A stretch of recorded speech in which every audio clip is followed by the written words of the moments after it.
दोस्तों, कार्तिकेय का जन्म चांद बरसता है अमृत। जाने शरद पूर्णिमा के दिन का महत्व। जीवन में आनंद उत्सव और राग के प्रतीक है शरद पूर्णिमा।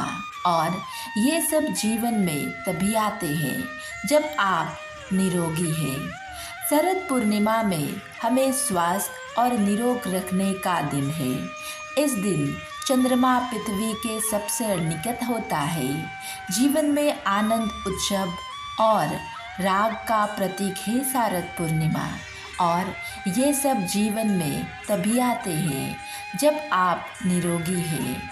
शरद पूर्णिमा में स्वस्थ और निरोग रखने का दिन है। इस दिन चंद्रमा पृथ्वी के सबसे निकट होता है, अपनी 16 कलाओं से पूर्ण होता है और उसकी किरणों से अमृत बरसता है।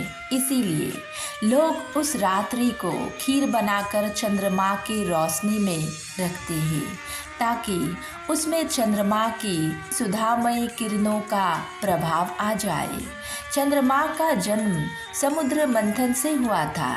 समुद्र के इसी मंथन से देवी लक्ष्मी भी प्रकट हुई थी और उन्होंने भगवान विष्णु का वरण किया था। एक पौराणिक मान्यता के अनुसार शरद पूर्णिमा के दिन देवी लक्ष्मी का जन्म हुआ था। समुद्र मंथन से उत्पन्न होने के कारण लक्ष्मी और चंद्रमा में भाई बहन का रिश्ता माना जाता है। परंतु दक्षिण भारत में लक्ष्मी का जन्म फाल्गुन पूर्णिमा के दिन माना जाता है।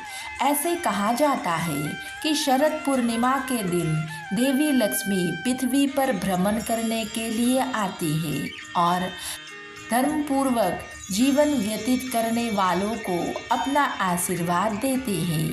लोग उनके स्वागत में घरों में दीप जलाते हैं। उसी दिन चंद्रमा अपनी बहन से मिलने पृथ्वी की ओर निकट आ जाता है, लेकिन वो अकेले नहीं आते।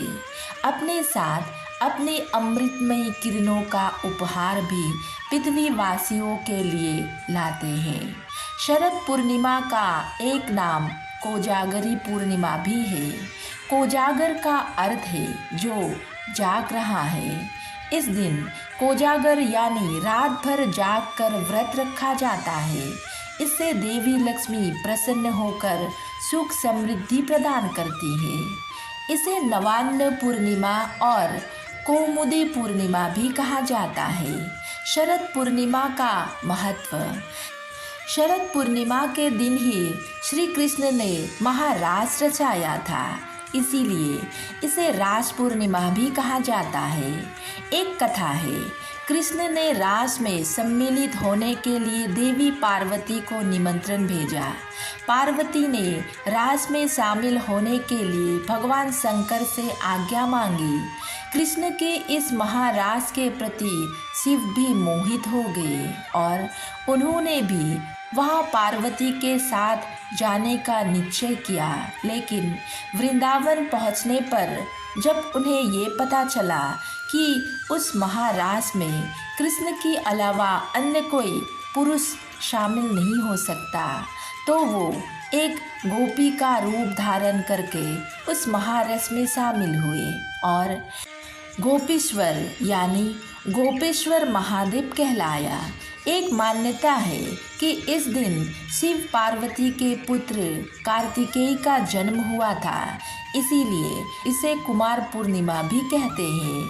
इस दिन ही अश्विन कुमारी ने महर्षि चैबन को औषधि ज्ञान दिया था। इस दिन सुयोग्य जीवन साथी पाने के लिए चंद्रमा का भी पूजा विशेष विधान से करते हैं। राधे राधे।